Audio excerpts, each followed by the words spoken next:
સાહિત્ય સ્વરૂપો વિશે અભ્યાસ કરીશું. ગુજરાતી સાહિત્યના સ્વરૂપો, પદ્ય અને ગદ્ય. કયા કયા પ્રકારના સાહિત્ય સ્વરૂપો છે ગુજરાતીમાં, એના વિશે આપણે પરિચય મેળવીશું.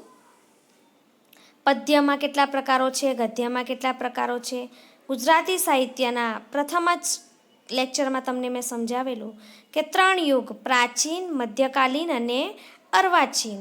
પ્રાચીન યુગમાં માત્ર એક જ વ્યાકરણકાર કવિ હેમચંદ્રાચાર્ય, જેણે સિદ્ધ હેમ શબ્દાનુશાસન નામનો વ્યાકરણ ગ્રંથ લખ્યો હતો. ત્યાર પછી મધ્યકાલીન યુગથી સાહિત્ય સ્વરૂપોની શરૂઆત થાય છે. નરસિંહ મહેતાથી લઈને દયારામ સુધી મધ્યકાલીન યુગ, ત્યાર પછી નર્મદથી લઈને આજ સુધી અર્વાચીન યુગનો સમાવેશ એમાં થાય છે. સાહિત્ય સ્વરૂપોમાં આપણે સૌપ્રથમ પદ્ય સાહિત્ય સ્વરૂપોનો અભ્યાસ કરીશું. પદ્ય સાહિત્ય સ્વરૂપોમાં પહેલું આપણે જોઈશું આખ્યાન. આખ્યાન કોને કહેવાય? આખ્યાનની ખૂબ જ સરસ મજાની એવી વ્યાખ્યા છે. અ વત્તા ખ્યાન બરાબર આખ્યાન, એટલે કે વિસ્તારથી કહેવું એને કહેવાય આખ્યાન.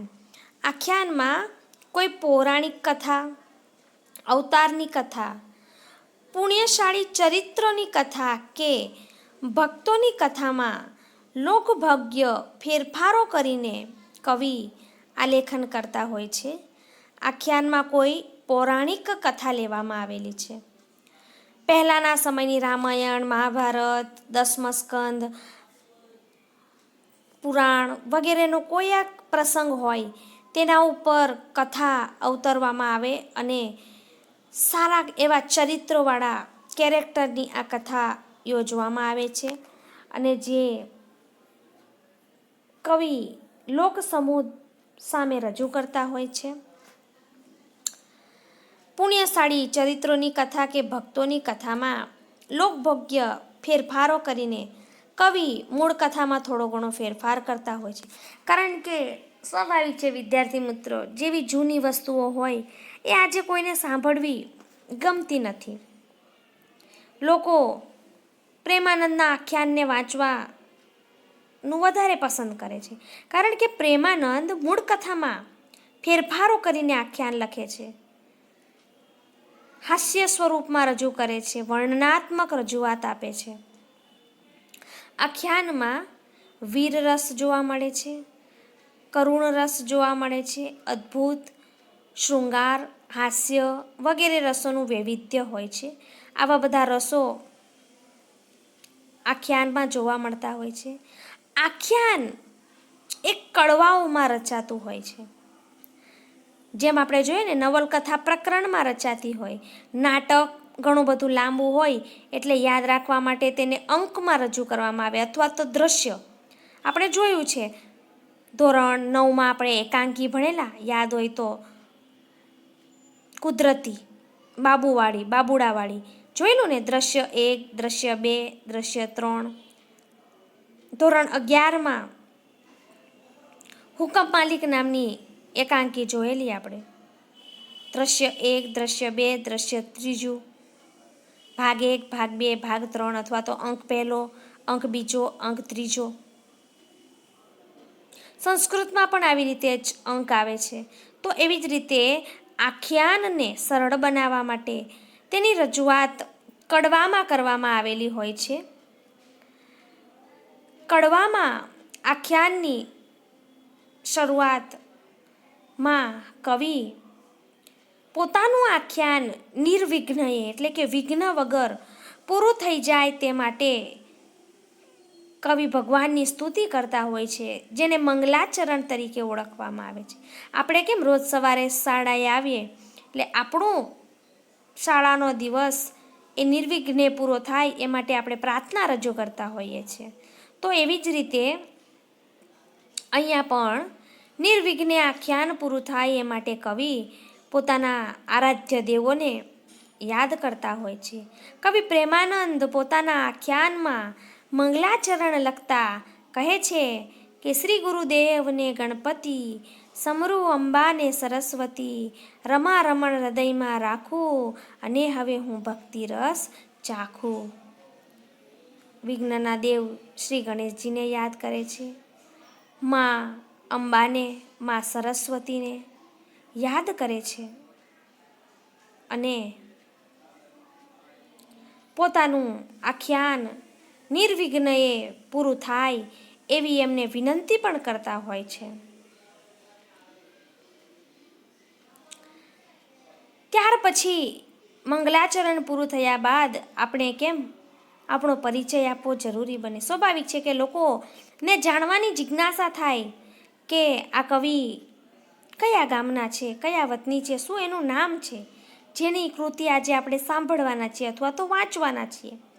એટલે પરિચય આપતા પ્રેમાનંદ કહે છે કે વીર ક્ષેત્ર વડોદરું ને ગુજરાત મધ્ય ગામ, જ્ઞાતે ચતુર્વંશી બ્રાહ્મણ ને ભટ્ટ પ્રેમાનંદ મારું નામ. આવી રીતે તમામ કવિઓ પોતાનો પરિચય આપતા હોય છે. પછી આખ્યાનની શરૂઆત કરતા હોય છે. આખ્યાનને કડવામાં વહેંચવામાં આવેલું હોય છે. એક કડવામાં એક પ્રસંગ રજૂ કરવામાં આવેલો હોય છે. આમ આખ્યાન ઘણીવાર ઘણું મોટું હોય છે તો ઘણીવાર નાનું આખ્યાન પણ હોય છે. ઘણીવાર ઘણા બધા પ્રસંગોવાળું આખ્યાન હોય, જેમ કે નળાખ્યાન એ કુલ 64 કડવાઓમાં લખાયેલું છે. ત્યારે સૌથી નાનામાં નાનું આખ્યાન સુદામા ચરિત, જેમાં સુદામા અને શ્રી કૃષ્ણની મૈત્રીનું વર્ણન છે, જે 14 કડવાઓમાં લખાયેલું છે અને જેને આપણે વિદ્યાર્થી મિત્રો ભણ્યા પણ છે. ધોરણ 8માં આપણે ભણેલા શ્રી કૃષ્ણ દીઠો સુદામો દેવ રે, 8 નંબરનું કડવું ભણ્યા હતા. ત્યારબાદ આપણે જોયેલું ધોરણ 9માં 10મું કડવું કે પછે સાંભળ્યોજી બોલિયા. આમ 14 કડવામાં કુલ આખ્યાન લખાયેલું છે. અલગ અલગ આખ્યાનો વિસ્તાર પ્રમાણે લખાયેલા હોય છે. આખ્યાન સાંભળ્યા પછી એમાંથી ફળ શું પ્રાપ્ત થાય એ પણ આખ્યાનના કવિ જણાવે છે.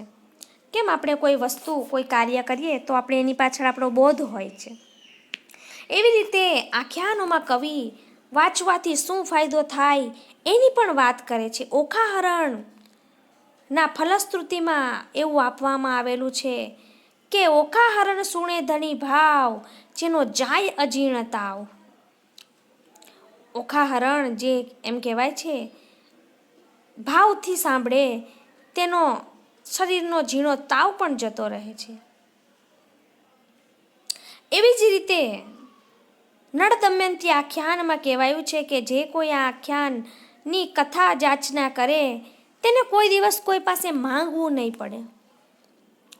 એની પરિસ્થિતિ હંમેશા સારી રહે, દરિદ્રતા એની દૂર થાય, ગરીબી દૂર થાય, સુખ સમૃદ્ધિ અને વૈભવ કાયમ એના આંગણામાં રમે. આને કહેવાય છે આખ્યાન. વિદ્યાર્થી મિત્રો, તેના એક પ્રકરણને કડવું તરીકે નામ અપાય છે, જે મેં તમને અત્યારે સમજાવ્યું કે સુદામા ચરિતમાં કુલ 14 કડવાઓ છે, જેમાં આપણે ધોરણ 8માં ભણેલા શ્રી કૃષ્ણ દીઠો સુદામો દેવ રે અને 9મા ધોરણમાં ભણેલા પછે સાંભળ્યોજી બોલિયા. આમ અલગ અલગ કડવામાં અલગ અલગ પ્રસંગો રજૂ થયેલા હોય છે. મધ્યકાળમાં કવિ ભાલણે આખ્યાન લખવાની શરૂઆત કરી હતી. એટલે આખ્યાનના પિતા તરીકે ભાલણને ઓળખવામાં આવે છે. જેમ પદ્યના પિતા તરીકે નરસિંહ મહેતાને ઓળખવામાં આવે છે, એમ આખ્યાનમાં રચવાની શરૂઆત ભાલણ દ્વારા થયેલી. એટલે આખ્યાનના પિતા તરીકે ઓળખવામાં આવે છે. અને ત્યારબાદ આખ્યાનને આગળ વધારવાનું કામ નાકરે કર્યું હતું. નાકરે આખ્યાનને આગળ વધાર્યું હતું અને પ્રેમાનંદે તેને સૌથી વધારે લોકભોગ્ય બનાવ્યું હતું. પ્રેમાનંદે મૂળ કથામાં થોડાક ફેરફાર કરીને લોકો માટે ખૂબ જ આકર્ષક એવું આ આખ્યાન બનાવ્યું હતું. પ્રેમાનંદ બધી જ આંગળીઓમાં કરડા પહેરીને તાંબાની મોટી માણ ઉપર આ કરડા એટલે કે વીંટી સાથે સંગીત નિષ્પન્ન કરીને કે છે લોકવૃંદ એટલે કે લોકોના ટોળા સમક્ષ આ આખ્યાન ગાઈને સંભળાવતા હતા. પ્રેમાનંદ આખ્યાન કહેવા માટે છેક વડોદરાથી સુરત નંદુરબાર સુધી જતા હતા અને લોકો એના આખ્યાનને ખૂબ જ ભાવપૂર્વક સાંભળતા પણ હતા. આપણા પુસ્તકમાં પણ આવા પ્રચલિત આખ્યાનોમાંનું એક આખ્યાન છે, એનું એક કડવું રજૂ કરવામાં આવેલું છે. નળાખ્યાનનું એક કડવું આપણા આખ્યાનમાં રજૂ થયેલું છે, જેનું નામ છે દમયંતી સ્વયંવર. ત્યાર પછી આપણે પદ વિશે માહિતી મેળવીશું. પદ એટલે શું? આપણે બધા જાણીએ જ છીએ કે ઉર્મી અને લાગણીથી ભરેલું ટૂંકું કાવ્ય જે 10 થી 15 લીટીમાં રજૂ થયેલું હોય તેને પદ તરીકે ઓળખવામાં આવે છે. પદ માટે નરસિંહ મહેતા ખૂબ જ પ્રખ્યાત, લખવાની શરૂઆત એમણે કરી હતી પદ. મધ્યકાલીન ગુજરાતી સાહિત્યનું ઉર્મી કાવ્ય, ઉર્મી એટલે કે લાગણી જેમાં વ્યક્ત કરવામાં આવી હોય એને પદ તરીકે ઓળખવામાં આવે, એમાં કોઈ બાધા નથી, એટલે કે એને પદ તરીકે ઓળખી શકાય છે. જેમાં જ્ઞાન, ભક્તિ અને વૈરાગ્યની વાતો મુખ્ય હોય છે. જેમ કે આપણે ભણ્યા નરસિંહ મહેતાનું એક સરસ મજાનું એવું કાવ્ય સાંજ સમયે સાંભળ્યું.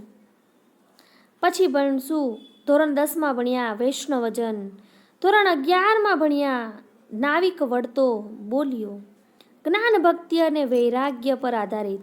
ધોરણ 12માં આપણે ભણ્યા અખિલ બ્રહ્માંડમાં. આને પદ તરીકે ઓળખાવી શકાય છે. એમાં જ્ઞાન, ભક્તિ અને વૈરાગ્યની વાતો હોય છે. નરસિંહ મહેતા, મીરાબાઈ, ગંગા સતી, પાનબાઈ, ધીરો, ભોજો, ધનભગત વગેરે અઢળક આખ્યાનના પદો એમણે રચ્યા છે. મીરાના પદો પણ ખૂબ જ પ્રખ્યાત છે. અમે ગોવિંદના ગુણ ગાશું, લેને તારી લાકડી, લેને તારી કામડી, વૈકુંઠ દીઠું મેં તો, ઘણા પદો એણે રચ્યા છે. નરસિંહના પદોને પ્રભાત્યા તરીકે ઓળખવામાં આવે છે. નરસિંહ મહેતાના જે પદો છે એને પ્રભાત્યા તરીકે ઓળખવામાં આવે છે અને આ પ્રભાત્યા ઝૂલણા છંદમાં લખાયેલા હોય છે.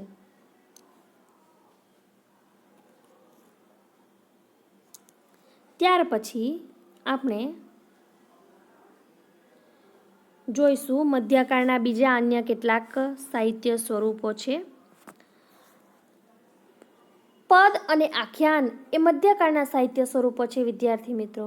બીજા અન્ય એટલે કે નાના નાના એવા કેટલાક સાહિત્ય સ્વરૂપો છે, જેમાં મધ્યકાળ એટલે કે નરસિંહ મહેતાથી શરૂ કરીને છેક દયારામ સુધીનો સમયગાળો, જેમાં પુષ્કળ ભક્તિ સાહિત્ય રચાયેલું છે. આ ભક્તિ સાહિત્યમાં અખાના છપ્પાઓ, ખૂબ જ સરસ મજાના એવા અખાના છપ્પાઓ. છપ્પા એટલે 6 પંક્તિનો કાવ્ય પ્રકાર, જેને કહેવાય છપ્પાઓ. અખાના છપ્પા જેમાં કટાક્ષ દ્વારા લોકોને જ્ઞાન આપવાનું વાત અખો કરતો. જેમ કે એક સરસ મજાનો એવો અખાનો છપ્પો છે. એક મૂર્ખાને એવી ટેવ, પથ્થર એટલા પૂજે દેવ, તુલસી દેખી તોડે પાન ને પાણી દેખી કરે સ્નાન. ખૂબ સરસ મજાનો એવો અખાનો છપ્પો. આંધળો સસરો સરગટ વહુ, કથા સાંભળવા ચાલ્યા સૌ, કથામાં કીધું કશું ને શ્રુણ્યું કશું, આંખનું કાજલ ગાલે ઘસ્યું. સામળની પદ્ય વાર્તાઓ. સામળ વાર્તા પદ્યમાં લખતા ઘણી બધી વાર્તાઓ સામળે લખેલી છે.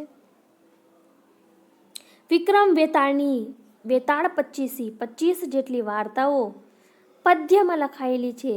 સત્ય થકી સૌ કો મોટું કે છે, સત્ય બધાથી મોટું છે, કોણ કોની પત્ની થવા યોગ્ય છે. ઘણી બધી એવી વાર્તાઓ છે. ભોજાના ચાબખાઓ, ધીરા ભગતની કાફીઓ, દયારામની ગરબીઓ. આપણે ભણ્યા છે દયારામની ગરબી. ધોરણ 12માં આપણે અત્યારે ભણીશું. પણ ઝઘડો લોચન મનનો દયારામની ગરબી ખૂબ જ સરસ મજાની એવી હતી. આ વર્ષે આપણે ભણશું શ્યામ રંગ સમીપે. સરસ મજાની એવી ગરબી છે વિદ્યાર્થી મિત્રો. આ સિવાય બીજા અન્ય સાહિત્ય પ્રકાર છે રાસ, દોડ, આરતી વગેરેની રચનાઓ પણ આ સમયે થતી હતી. હવે આપણે અર્વાચીન યુગના સાહિત્ય સ્વરૂપો વિશે જોઈશું. અર્વાચીન યુગનું સાહિત્ય સ્વરૂપ છે ખંડકાવ્ય. ખંડકાવ્ય એમ કહેવાય કે આમ તો સંસ્કૃત સંજ્ઞા છે. સંસ્કૃતમાં રચાવાની શરૂઆત થઈ હતી ખંડકાવ્યથી. કવિ કાલિદાસના ખંડકાવ્ય, મેઘદૂત, ઋતુસંહાર. ખંડકાવ્ય એટલે શું? સમગ્ર કથા પ્રસંગના કોઈ એકાદ ખંડનું વર્ણન એટલે કે ખંડકાવ્ય. કોઈ સમગ્ર આખી કથા હોય, જેમ કે મહાભારતની એક આખી કથા અને એનો એક પ્રસંગ, સહદેવના જીવનમાં બનેલી ઘટના, અને ખંડકાવ્ય બને છે અતિજ્ઞાન. પાંડુ રાજાના જીવનમાં એક પ્રસંગ બને અને ખંડકાવ્ય બને છે વસંત વિજય. એમ કહેવાય છે કે સમગ્ર કથા પ્રસંગ હોય એમાંથી વ્યક્તિના જીવનમાં પ્રકાશ પાડે એવી એક ઘટના અને કોઈ એકાદ ખંડનું વર્ણન એટલે કે ખંડકાવ્ય. ખંડકાવ્યમાં પ્રકૃતિનું આલેખન પણ થયેલું હોય છે. તેમાં છંદોનું વૈવિધ્ય પણ હોય છે. ગુજરાતી સાહિત્યમાં કવિ કાંતને ખંડકાવ્યના પિતા તરીકે ઓળખવામાં આવે છે. જો વિદ્યાર્થી મિત્રો, આખ્યાનના પિતા ભાલણ, પદ્યના પિતા નરસિંહ મહેતા અને ખંડકાવ્યના પિતા કવિ કાંત. કાંતનું પૂરું નામ મણિશંકર રતનજી ભટ્ટ. આ ઉપરાંત ખંડકાવ્યો બીજા કોણે કોણે લખ્યા છે તો કે છે નરસિંહ રાવ દિવેટિયા, કવિ કલાપી. કલાપીનું ખંડકાવ્ય ખૂબ જ સરસ મજાનું એવું. યાદ હોય તો આપણે ધોરણ 7માં ભણેલા ગ્રામ માતા. શેરડીના રસનો પ્યાલો ભરાતો નથી, પછી ડોસીમાં કહે છે કે મારા રાજા કો પાયમાન થયેલા હોય એવું લાગે છે. અને પછી પાછો જ્યારે ધાર પાડે છે ત્યારે ધાર ધાર ભરીને શેરડીનો રસ નીકળે છે.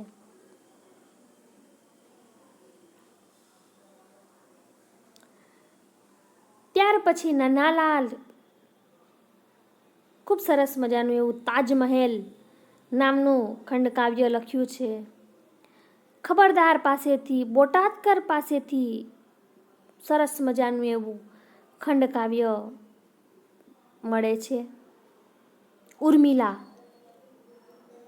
ના જીવન પર પ્રકાશ પાડતું ખંડકાવ્ય લખેલું છે એમણે. આધુનિક યુગોમાં પણ રાવી પાઠક, રામનારાયણ વિશ્વનાથ પાઠક, સુંદરમ એટલે કે ત્રિભુવનદાસ લુહાર, ઉમાશંકર જોશી, મનસુખલાલ ઝવેરી, સુંદરજી બેટાઈ, મેઘાણી, કૃષ્ણલાલ શ્રીધરાણી અને પ્રહલાદ પારેખે પણ ખંડકાવ્યો રચેલા છે. સોનેટ સાહિત્ય પ્રકાર વિશે વાત કરીશું. સોનેટ એ આપણા દેશમાં ઉદ્ભવેલો સાહિત્ય પ્રકાર નથી વિદ્યાર્થી મિત્રો. સોનેટ એ ઇટલી દેશમાંથી ઉદ્ભવેલું ઉર્મી કાવ્ય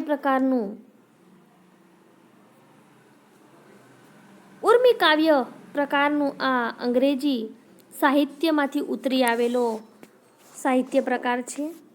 સોનેટ એ 14 પંક્તિઓમાં લખાયેલું છે. 14 પંક્તિઓમાં રચાયેલો આ સાહિત્ય પ્રકાર છે. સોનેટના કુલ 3 પ્રકાર છે. એક મિલ્ટોનિક,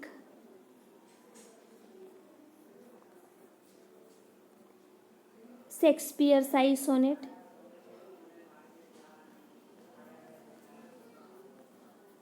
પેટ્રોક્સાઇડ સોનેટ,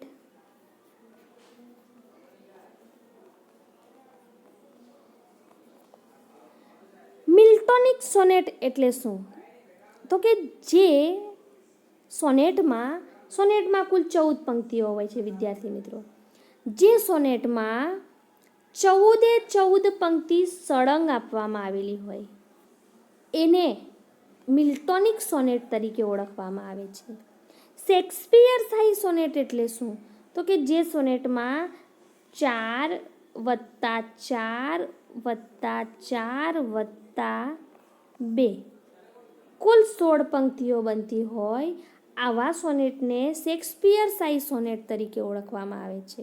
અને પેટ્રોક્સાઇડ સોનેટ કોને કહેવાય? તો કે જે સોનેટમાં 8 પંક્તિ વત્તા 6 પંક્તિનું જૂથ હોય આવા સોનેટને પેટ્રોક્સાઇડ સોનેટ તરીકે ઓળખવામાં આવે. જેમાં 14 પંક્તિ સળંગ હોય તેને મિલ્ટોનિક સોનેટ, જેમાં 4+4+4+2 કુલ 16 પંક્તિઓ હોય તેને શેક્સપિયર શાહી સોનેટ અને 8+6 આમ કુલ 14 પંક્તિ હોય આવા સોનેટને પેટ્રોક્સાઇડ સોનેટ તરીકે ઓળખવામાં આવે છે. આ સોનેટ શિખરીણી, મંદાક્રાંતા, હરિણી, સ્તગ્ધરા, પૃથ્વી, સાદુલ વિક્રીડિત જેવા અક્ષરમેળ છંદોમાં લખાયેલા હોય છે. બક ઠાકોરે ગુજરાતી ભાષામાં પ્રથમ સોનેટ ભણકારા રચ્યું હતું. એટલે આજે સોનેટ બહુ ઓછા લખાય છે. સોનેટ પ્રથમ લખેલું બક ઠાકોરે, બળવંતરાય કલ્યાણરાય ઠાકોરે, એટલે સોનેટના પિતા તરીકે બક ઠાકોરને ઓળખવામાં આવે છે. આખ્યાનના પિતા ભાલણ, પદ્યના પિતા નરસિંહ મહેતા, ખંડકાવ્યના પિતા કવિકાંત, સોનેટના પિતા બક ઠાકોર. અન્ય સાહિત્ય સ્વરૂપોમાં જોઈએ તો અન્ય પદ્ય સાહિત્ય સ્વરૂપોમાં જાપાનમાંથી ઉતરી આવેલું હાઇકુ કાવ્ય પ્રકાર આપણે બધા ભણ્યા જ છે વિદ્યાર્થી મિત્રો 10મામાં 11મામાં. હાઇકુ એટલે તો કે 17 અક્ષરનું કાવ્ય, એને હાઇકુ તરીકે ઓળખવામાં આવે. પહેલી પંક્તિમાં 5 અક્ષરો હોય, પહેલી પંક્તિમાં 5 અક્ષર, બીજીમાં 7 અને ત્રીજીમાં 5. 5+7+5 બરાબર કુલ 17 અક્ષરોનું જૂથ એટલે કે હાઇકુ. હાઇકુ એ જાપાનમાંથી ઉતરી આવેલો સાહિત્ય પ્રકાર છે અને અક્ષરોની ગોઠવણી દ્વારા થતો ચિંતનપદ વિચાર ચિંતનપદ નાનું અમસ્તું પણ ઘણું બધું કહી દે એવો વિચાર એમાં રજૂ થયેલો હોય છે. સ્નેહરશ્મિનું નામ હાઇકુ માટે જાણીતું છે. સ્નેહરશ્મિને હાઇકુના પિતા તરીકે ઓળખવામાં આવે છે. સ્નેહરશ્મિનું મૂળ નામ છે જીણાભાઈ રતનજી દેસાઈ. એક જ કડીમાં સંપૂર્ણ એક વિચાર આપવામાં આવેલો હોય છે તેવો પદ્ય પ્રકાર મુક્તકનો છે. બહુ જ મોટો ગોરંભાયેલો વિચાર 2 લીટીના શબ્દોમાં જાણે ઠાસીને મુક્તકમાં ભરેલો હોય એવું જ આ 2 પંક્તિના દુહામાં પણ હોય છે. દુહા, મુક્તક, હાઇકુ નાના સાહિત્ય પ્રકારો જેમાં ઠાસીને શિખામણો માત્ર 2 લીટીમાં ભરવામાં આવેલી હોય. એને સફળતા એ જિંદગીની હસ્તરેખામાં નથી હોતી, ચણાયેલી ઇમારત એના નકશામાં નથી હોતી. 2 લીટીમાં ઘણું બધું કહી જતું હોય છે. આવો નાનો અમસ્તો સાહિત્ય પ્રકાર એટલે કે દુહા, મુક્તક અને હાઇકુ. 7મો સાહિત્ય પ્રકાર ગઝલ. ગઝલ એ વિદેશી સાહિત્ય પ્રકાર છે. તે અરબી અને ફારસી ભાષામાંથી ગુજરાતી ભાષામાં ઉતરી આવેલો છે. ગઝલના મુખ્ય 2 પ્રકારો છે, ઇશ્ક કે હકીકી અને ઇશ્ક કે મિજાજી. ગઝલના મુખ્ય 2 પ્રકાર ઇશ્ક કે હકીકી અને ઇશ્ક કે મિજાજી. ઇશ્ક કે હકીકી એટલે શું? તો કે જે વ્યક્તિનો પ્રભુ પ્રત્યે પ્રેમ રજૂ થાય એને ઇશ્ક કે હકીકી તરીકે ઓળખવામાં આવે છે. અને જે વ્યક્તિનો પોતાની પ્રિયતમા, પોતાના પ્રિયજનો તરફનો પ્રેમ હોય એને ઇશ્ક કે મિજાજી તરીકે ઓળખવામાં આવે છે. ઇશ્ક કે હકીકી એટલે તો કે વ્યક્તિનો ઈશ્વર પ્રત્યેનો પ્રેમ. ઉદાહરણ: પર્વતને નામે પથ્થર, દરિયાને નામે પાણી, ઈર્ષાદ આપણે તો ઈશ્વરને નામે વાણી. ગઝલ બોલાયા પછી ગઝલની બે પંક્તિને શેર તરીકે ઓળખવામાં આવે છે અને આ શેર બોલાયા પછી ગુજરાતીમાં એમ કહેવાય કે વાહ વાહ વાહ વાહ અને ઉર્દૂમાં ઈર્ષાદ ઈર્ષાદ તરીકે નામના પ્રાપ્ત કરવામાં આવતી હોય છે.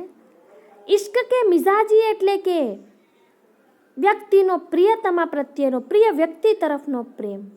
દાખલા તરીકે આપણે ગઝલ ભણેલા કે દીકરી અશોક ચાવડા બેદિલની, જેમાં એક પિતાનો એની દીકરી અને એક દીકરીનો એને પિતા પ્રત્યેના પ્રેમને વ્યક્ત કરવામાં આવ્યો છે. પાન લીલું જોયું ને તમે યાદ આવ્યા, એક પ્રેમીનો એની પ્રેમિકા તરફનો પ્રેમ. નયનને બંધ રાખીને મેં જ્યારે તમને જોયા છે. ઘણા વિરહ અને વેદનાવાળા પણ ગઝલો હોય છે.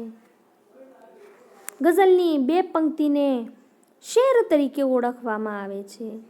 ગઝલનો જે પહેલો શેર હોય એને મતલા તરીકે ઓળખવામાં આવે છે અને બીજી જે પંક્તિ છે તેને મક્તા તરીકે ઓળખવામાં આવે છે. મતલા, પહેલી પંક્તિને મતલા અને બીજીને મક્તા તરીકે ઓળખવામાં આવે છે. આમ વિદ્યાર્થી મિત્રો, સાહિત્ય સ્વરૂપોમાં આપણે જોયું કે ગદ્ય અને પદ્ય. આજે આપણે પદ્યનો પરિચય મેળવ્યો. પદ્યમાં તો કે મધ્યકાલીન સાહિત્યથી લઈને અર્વાચીન સુધીનો આપણે અભ્યાસ કર્યો. આખ્યાન અને પદ, આ ઉપરાંત બીજા થોડાક સાહિત્ય, આખ્યાન, પદ, ત્યારબાદ મધ્યકાળના સાહિત્ય સ્વરૂપો, આટલું જોયું આપણે. અને ત્યારબાદ ખંડકાવ્ય, સોનેટ, અન્યમાં ગઝલ, દુહા-મુક્તક અને હાઇકુ. આ અર્વાચીન સાહિત્યમાં પદ્યના પ્રકારો છે. આજના આપણા તાસ પૂરતો આપણે પદ્ય સાહિત્યનો પરિચય મેળવ્યો. આવતા તાસમાં આપણે ગદ્યનો પરિચય મેળવશું. ગદ્ય સાહિત્ય સ્વરૂપનો પરિચય આવતામાં મેળવશું. વિદ્યાર્થી મિત્રો, આ આપણા પુસ્તકમાં આપેલું હોવાથી કોઈએ પણ લખવાનું નથી. દરેકે પુસ્તકમાંથી જ વાંચી લેવાનું રહેશે. અસ્તુ.